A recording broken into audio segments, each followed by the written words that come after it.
하나님의 말씀은 히브리서 4장 12절 13절 말씀입니다. 하나님의 말씀은 살아있고 활력이 있어 좌우의 날선 어떤 검보다 예리하여 혼과 영과 및 관절과 골수를 찔러 쪼개기까지 하며 또 마음의 생각과 뜻을 판단하나니 지으신 것이 하나도 그 앞에 나타나지 않음이 없고 우리의 결산을 받으실 이의 눈앞에 만물이 벌거벗은 것 같이 드러나느니라. 아멘. 본문 말씀을 그림으로 표현해 봤습니다. 하나님의 말씀은 살아있고 했습니다. 성경은 거룩한 경전이라는 뜻인데 이 말씀 앞에 선 인간의 모습을 이렇게 표현을 했습니다. 좌우의 날선보다 예리한 하나님의 말씀의 검을 이렇게 표현하고요. 영과 혼과 관절과 골수를 찔러 쪼개기까지 하며 마음의 생각과 뜻을 판단하니 이렇게 기록하셨기 때문에 이 말씀의 거울 앞에 수술받는 모습으로 이 그림으로 표현되어 있습니다. 지으신 것이 하나도 그 앞에 나타나지 않음이 없고 벌거벗은 같이 만물이 드러난다 했기 때문에 거울 앞에 선 모습으로 이 그림으로 표현해 보았습니다. 오늘 본문 말씀은 히브리서 4장에 기록된 하나님의 말씀은 안식에 대한 말씀을 우리에게 소개하고 있습니다. 하나님께서 천지와 만물을 지으셨을 때 6날까지 완전히 창조의 완성을 하시고 이르되는 날은 쉬셨다고 했습니다. 이 날을 안식일로 정했는데 이스라엘 민족이 여호수아를 통해서 갈렙과 함께 광야에 나온 이새와 더불어 가나안을 점령했을 때 거기에 안식을 주시기로 약속했는데 완전 순종을 못해서 그 안식을 누리지 못했지만 하나님 백성에게 안식할 날이 준비됐다고 말씀하고 있습니다. 이 말씀은 우리가 예수님을 믿고 믿음과 말씀이 화합이 되어서 저 천국도 새하늘과 새 땅이 이루어지는 그 천국 세계도 하나님 말씀과 믿음 연합해서 점령하고 들어가야 될 것을 말씀하고 있습니다. 이 말씀은 하나님 말씀을 살았다 하신 이 말씀은 오늘날도 우리에게 임하면 7호의 복음을 전할 때는 7호의 반응이 일어나고 거듭남의 복음을 전할 때는 거듭남의 역사가 일어나고 하나님 말씀은 오늘도 역사하고 반응을 일으키는 것을 성령을 통해서 우리에게 알려주고 계시는 겁니다.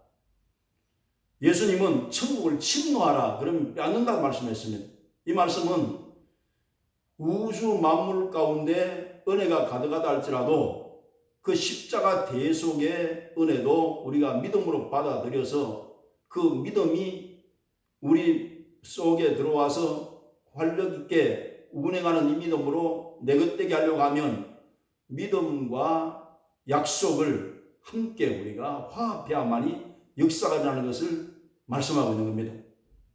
죄가 용서받고 하나님의 자유를 누릴 수 있는 죄에서 해방되는 것은 죄를 용서해 주시는 하나님의 은혜를 힘입고 그 말씀을 믿음으로 받아들일 때 우리는 자유할 수 있다는 것이고 또 질병도 치료의 복음이 와 있지만 우리가 믿음으로 화합하지 않으면 건강을 소유할 수 없기 때문에 채찍마다 피 흘리신 예수님의 대속의 은혜로 우리는 믿음으로 받아들이면 그 말씀이 우리에게 건강을 주신다는 겁니다.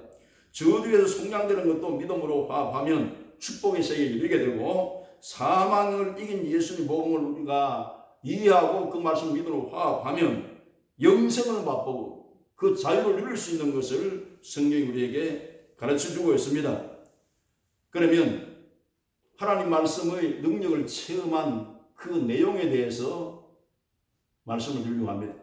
저는 한 20대에 이 말씀의 능력을 체험한 것을 이렇게 고백할 수가 있습니다. 성경에 보면 육의 생각은 사망이요 영의 생각은 생명과 평안이라고 말씀했는데 하나님 말씀이 우리 육신의 생각을 깨뜨리고 말씀의 그 능력이 영이요 생명이기 때문에 우리 육체적인 혼의 생각을 수술하는 골수를 수술하는 체험을 갖게 되었습니다. 첫 번째 체험이 대저 하나님의 능력은 능치 못하심이 없느니라. 이 말씀인데, 이 말씀은 제가 어린 시절에 초등학교 때 친구가 그러더라고요. 예수님이 구름 타고 오시는 것을 너 믿어? 이러는데 그 말씀에 대해서 대답할 자신이 없었어요. 근데 22세 됐을 때 성령을 체험하고 이 말씀이 내게 깨달아지는 날, 영혼의 스파크라는 것처럼 아주 그 기쁜 날을 경험을 했습니다. 능치 못하심이 없는 하나님의 말씀을 만났을 때 영혼이 수술이 되어서, 그렇지, 하나님 말씀은 능력이 많으시기 때문에 100세에 아브라함의 아들을 주실 수도 있고 동정녀 마리아의 태를 통해서 얼마든지 예수님이 탄생하실 수 있다는 것은 능치 못하심이 없는 하나님의 영역의 세계를 이해 못했기 때문에 참 의아심이 많았었는데, 어느 순간에 예수님이 능하시기 때문에 구름을 타고 오실 뿐 아니라 다른 어떤 모습으로도 나타나실 수 있고 하나님 세계는 이렇게 믿음으로 열리기 시작을 했습니다. 그날은 참 기쁜 날이었어요. 말씀의 능력을 체험한 날이기 때문입니다. 두 번째가 생명의 귀중성을 말씀을 통해서 체험한 적이 있어요. 너희가 이 세상에서 온 천하를 다 얻고도 자기 생명을 잃으면 무슨 소용이 있어요? 예수님이 말씀이 영혼을 강타하는 것 같았습니다. 하나님께서는 이 복음의 말씀 속에 영생의 생명도, 부활의 영광도, 천국도 주실 수 있는 생명의 말씀이라는 것을 깨닫게 되었었는데, 베드로 사도는 이렇게 외쳤습니다. 온 천하 인간에게 구원을 주실 이름은 예수님 이름밖에 없다. 이렇게 대중 앞에 외쳤습니다. 이와 같이 하나님 말씀은 능력이 있어서 우리 영혼과 마음과 관절과 골수라도 뼛속까지 파고드는 능력의 말씀이기 때문에 이 말씀을 믿음으로 받아들여서 화합할 때 이런 체험들이 일어나는 것을 경험했습니다. 그다음 인생관 가운데 삶의 순서가 바뀌는 체험을 했어요. 예수님은 그의 나라와 의를 먼저 구하라. 그러면 이 모든 것을 더하시라 이렇게 말씀했는데, 의식주의 모든 것을 더할 것을 말씀하고 있는 그 내용입니다. 마태복음 말씀에 보면 하나님께서 성령을 통해서 이 삶의 순서를 바꾸어 놓으셨어요. 예수님 올바로 믿고 신앙을 가지기 전에는 앞으로 다가올 인생의 계획과 꿈과 성취 같은 것을 나름대로 계획하고 구성하고 인생을 열심히 살 그런 진행을 할 마음을 가지고 있었는데, 하나님은 하나님 일을 먼저 하고 삶의 순서를 바꾸라는 겁니다. 그래서 하나님 나라 의를 위해서, 복음을 위해서 하나님의 뜻대로 사는 목적을 가지고 살아갈 때 부수적인 것은 하나님께서 축복으로 플러스 시켜준다는 것을 성경 말씀하고 있기 때문에 실제적으로 39년 사역 가운데 하나님의 일을 먼저 할 때 그 뒤의 것은 하나님이 책임진다는 것을 저는 체험하고 지금 살고 있습니다. 그리고 삶의 우선순위 가운데서 예수님을 제일 1순위로 놓는 이런 체험이 영혼이 수술된 후에 내 영혼의 반응으로 일어났습니다. 이 세상에는 많은 권위 있는 의사들이 있습니다. 참 훌륭한 의사가 많이 계시죠. 그러나 예수님이 대의사라는 것을 깨닫게 되었어요. 시편 103편 3절에 보면 예수님은 모든 죄를 사하시며 모든 병을 고치시며, 어느 대학병원에도 다 고치는 그런 병은 없습니다. 그러나 예수님께서는 초능력적으로 소경의 눈도 띄우시는 분이고 한센병도 고치시는 분이고 안전병에도 일으키시는 분이고 각종 질병들을 능하게 고치시는데 못 고치시는 병이 없다는 겁니다. 그러니까 대의사가 아니겠어요? 그래서 1순위로 예수님을 대의사로 정립하게 되었어요. 그럼 세상에 또 훌륭한 멘토들이 많이 있습니다. 그런데 이 말씀을 접하고부터 하나님을 멘토로 삼는 것이 지혜롭겠구나.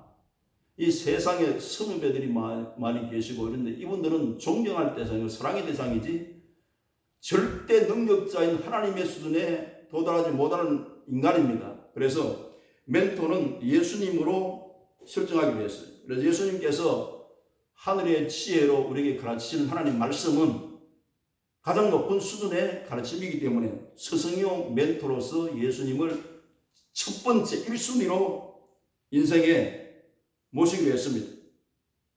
이 세상에 왕들이 많은데 예수님은 만왕의 왕이시고 사망을 이기신 왕이기 때문에 제일로 높으신 왕이요, 능력 있는 왕이요, 이 세상 전체를 통치하시는 왕이시기 때문에 어떠므로 만왕의 왕 예수님을 경배의 대상으로, 찬양의 대상으로, 감사의 대상으로, 영광 돌리는 대상으로 정립하게 되었습니다.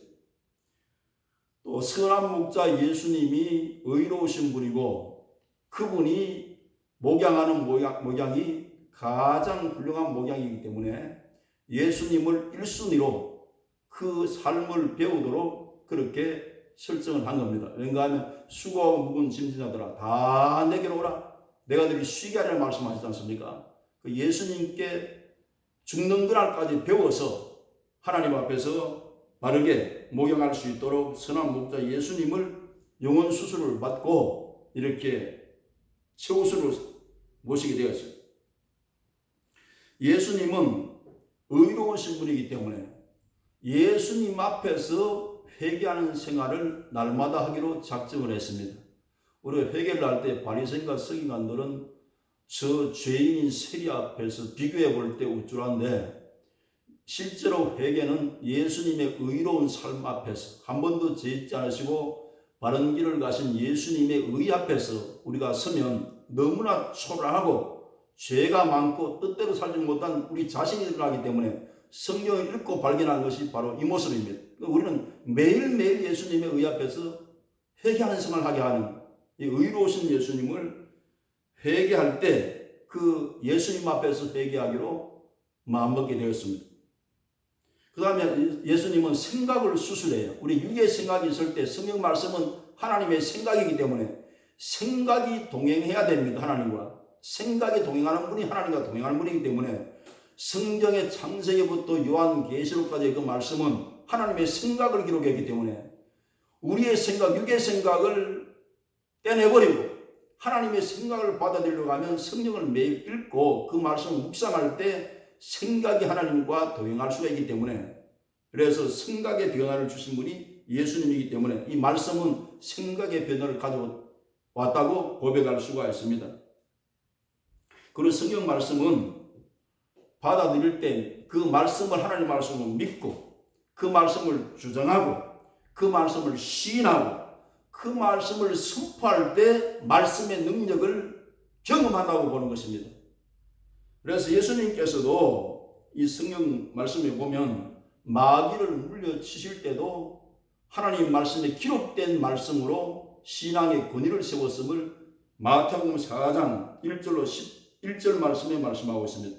예수님께서 사역을 시작하실 때 광야로 성령이 이끌어 가신지라 시험하는 자 마귀가 40일 동안 금식한 예수님께 나타나가지고 이 돌로 가지고 떡을 해먹으라, 떡덩이 되게 할 때 그 떡덩이를 어떻게 만듭니까? 만일 네가 하나님의 아들이면 이렇게 시험에 들어왔습니다. 그런데 예수님께서 그 마귀를 물리치실 때 이 말씀을 하고 계십니다.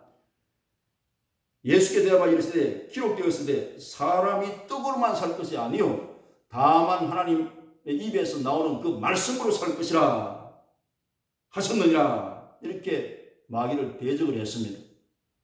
그 다음에 성전 꼭대기에 예수님을 세우고 천사가 발이 돌에 부딪히지 않도록 받들 드니까 뛰어내려 했을 때 예수님께서 하신 말씀이 기록되었으되 주 너희 하나님을 시험치 말라 하고 단호하게 이렇게 말씀으로 물리치셨습니다. 기록된 말씀을 사용하셨다는 겁니다.